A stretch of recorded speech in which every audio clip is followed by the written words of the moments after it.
We work hard, we play hard. The company's sort of been in mortal danger. Have you ever heard of Mood? I want to be more like them. Forbes magazine said David and his team at Mood built a $100 million company. Cannabis is for mom and dad, or hell, Mammy, who's, in her 70s, and she'd be open to trying cannabis if she could get it legally. So that's our bet. Would you like your pilot, when you get on an airplane, to be stoned out or had smoked a joint before he flies the plane? There's a certain level that come on, you're laughing because I understand. I certainly hope not. You wouldn't want your pilot to be drunk either. It's really a matter of personal responsibility. 100%. Land of the free, home of the brave. It ain't very American to try to regulate your competition out of business. We know when we're not wanted. The game is on. It's hot and it's on. As far as I'm looking at it, Mood's the right place, and you don't have to worry about it. We're running on Mood time right now, and Mood time moves faster than any time.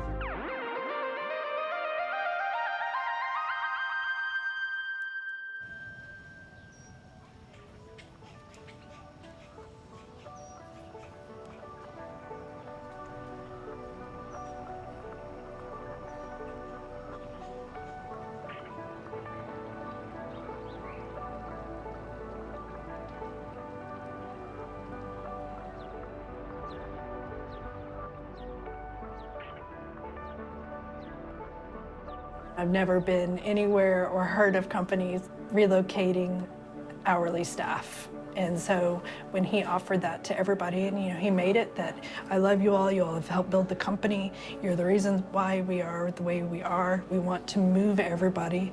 And it was just unbelievable. There's a civil war between hemp and marijuana. Hemp and marijuana are both cannabis L sativa, although under federal law, hemp is federally lawful and marijuana is federally illegal. Kind of strange, marijuana, this thing that, for decades in the American psyche was part of counterculture and kind of like a grassroots sort of movement. Now, marijuana has become corporate cannabis. All of that to say, Oklahoma is marijuana country. So there was and is a lot of lobbying that's being done by marijuana to basically chase hemp out of town. Nobody really has a clear idea of why exactly is everything moving to North Carolina. It's a tough question. I don't know. Well, I know it's because of the ban with the THCA, right? Well, so it's the Bureau of Narcotics. And I can't answer this properly, just so you know. It's all about money. They're so greedy.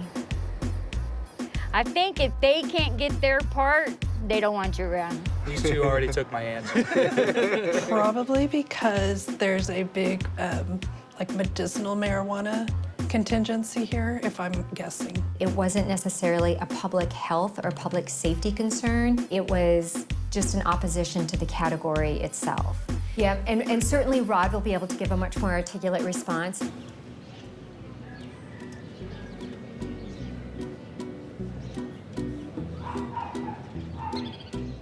I've been a lawyer now for about 25 years, and about 15 years ago, I had cancer, testicular cancer.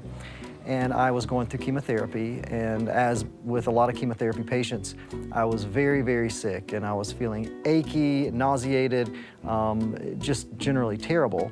And I was taking all these medications. And I had heard, that cannabis could help with that type of thing, but I didn't really, it's not that I did not believe that cannabis was medicine, but I didn't really get it, as medicine. And I was like, I'm not gonna just use this as a reason to get high. Cancer is serious, I'm gonna take it seriously. But about halfway through the treatment, I'm just tossing and turning in bed. What have I got to lose? I'm gonna go downstairs and I'll take a couple puffs off my brother's pipe, not expecting anything to happen. And within literally 3 or 4 minutes, I felt not noticeably better, but remarkably better. With all that as a background, I realized that this was a calling of sorts. I needed to be involved in the cannabis industry. And I was a lawyer, and so I wanted to help promote good policies and good laws. Rod has definitely made an impact, in part because he took positions on things that were outside of the main voice within the industry. And of course that took courage, but Rod very much believes in what he's doing. When you are proven right on a couple of occasions, people take note. So Mood was based in Oklahoma City. Oklahoma has been traditionally a very good state for cannabis and also for hemp. At some point, it received a notice that it had violated certain Oklahoma regulatory provisions regarding hemp. And most notably, the one that was really the meatiest or most substantive was that its products were not legal because they contained more than 0.3% THC. And we looked at this and we knew they were wrong immediately. But state agencies can do whatever state agencies want to do. It's kind of like act first and figure it out later. So our options were for them to act against us and for us to then fight them in court, which would be incredibly expensive and it would effectively shut the company down whilst that process was happening, or just get out. My immediate concern with all of this news was that we were going to get raided and that the company would effectively get shut down, that we would have assets seized, and that we would effectively be dead in the water. So we start looking at what's the fastest that we could find another space, and we chose North Carolina. That was something we talked about for months, which is if anything ever happens with Oklahoma, we're going to North Carolina.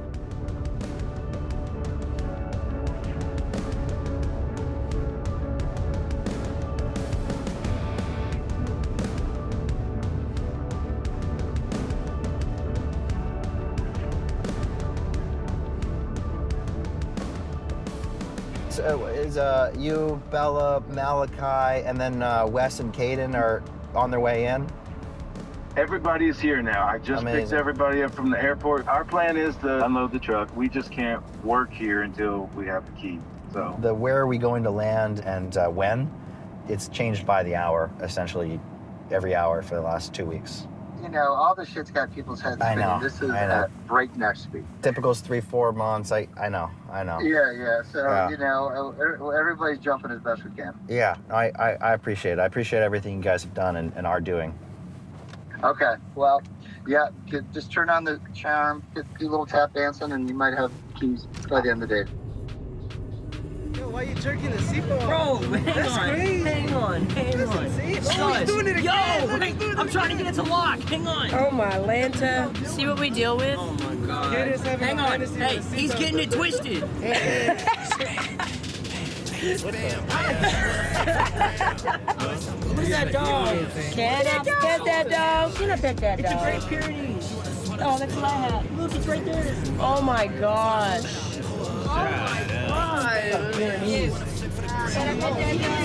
Look at those bikes. Dude, that's kind of slick. Yeah. Caden, you can ride with me.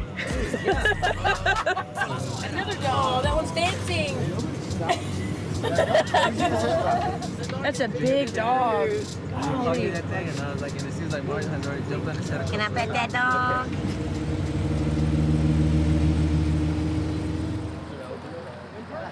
The resort takes number one. This is It's somewhere. great. It's great. Hey, Wes. The home suites. Good to see you. Good to see you, David. How are you? So glad that you guys came. How you doing, sir? Dan. Hey, David. Good to meet you, Dan. Good to meet you. You doing likewise. okay? Doing all right, yeah. All right. Yes, sir. We're glad to have you. Yeah, we're glad to be here. All right. Yeah. Sounds good. You got some nice dogs. Yeah, we do this. This is Stanley. The ceilings, barreling. Yeah. Yeah, it's amazing. Everybody seems to enjoy the old place here. I don't see there's no problem. I can give you a key today. It'd be amazing. Okay. It'd be amazing. Yeah. All right. Yeah. Okay. All right. I'll get you a wire first thing Monday. Okay.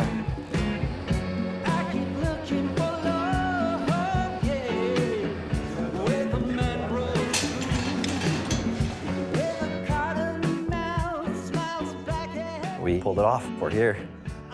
We have the keys. Everything's getting unpacked. Some teams are setting up shipping stations. Welcome to the Mood, first lunch break of this new facility. We've got 10 of us. We have an A-team here. This is a big change for us. Big change. It's Oklahoma City 2.0 down here.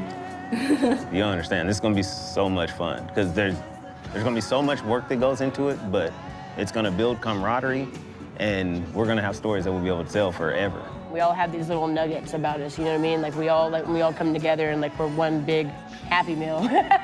We're team players. We get along great. Negative vibes, that's toxic. And we don't have that here. feels good after everything like set up now, you know what I mean? There's only 10 people doing the work at like 120, so I think we're doing pretty good, you know what I mean? We're ready.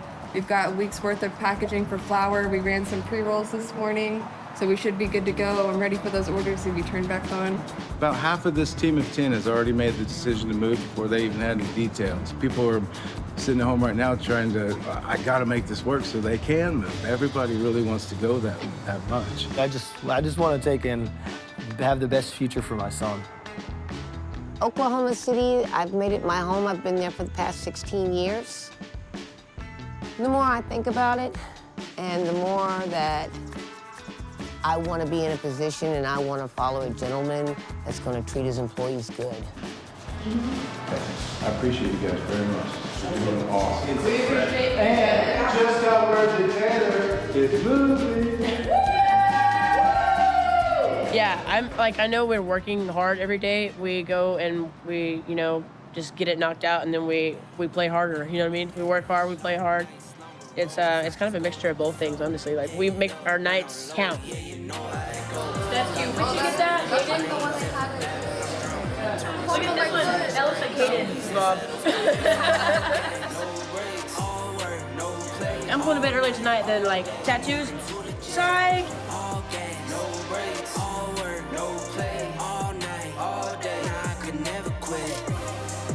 Get my heart alive, nothing less. Started at the bottom, had some problems, still have no regrets. It's like a Buddha from Rebirth. The new source. New city. Wow. Yeah, that hurt. So we're gonna get some wings and have a drink, and then we'll probably come back here next week. I just got 3. You did? I just got 2. Yeah, so I can still feel it. I'm walking back. I got the Mood logo tattooed on my leg. There's no other company I would ever tattoo on my leg. I feel appreciated, I feel valued. It's just been a great experience all around. Outside of work, we've been able to relax. They took us out to dinner. We went to this steakhouse. We went to this Italian restaurant. They care. Like, they're not just, hell, the CEO was at dinner with us. Like, sat down at the table with us, and like, that was cool, you know? I never thought I'd be going to dinner with the CEO of my company, but... It's stress-free. It's stress-free. It's so happy in here. You shouldn't do nothing but smile. The building says move. Come on, man. It feels like I've been here my whole life already. I mean, we're running on mood time right now, and mood time moves faster than any time. So, I mean, it's only mid-morning here. It's like 10:30, and I anticipate that by, I mean, Tim's telling me late this night. We'll see. I think he's being cautious on it, which is good. But my guess is that by like 4 p.m. we've turned flour back on. That's great. Yeah. So it went well. So far it could not be going any better. Yeah, yeah. I'm trying to think of what else could go wrong, and I can't think of anything. What I'm trying to wrap my head around is when we turn flour back on. Technology, man. Technology is gonna get us every time. Realistically, Dave, I hate to tell you, I don't know. We only have us 10, and we're gonna be pushing out 1,700 flour orders a day. In theory, going back live with a bunch of products shouldn't be that complicated. We just got off the phone with Rod, and he said that he got word that the DEA was raiding some of the smoke shops in North Carolina. All these people who took a shot on us, they're going to be out of work. People can only push to a certain point. We still got people who can't talk about it without crying, and I was just really concerned about the timing. People who are pulling their kids out of school, selling property, terminating leases, and uprooting their lives and moving to North Carolina. The company's sort of been in mortal danger. Something's happened. If we get kicked out of the state of North Carolina, there's not going to be anywhere safe for us to go.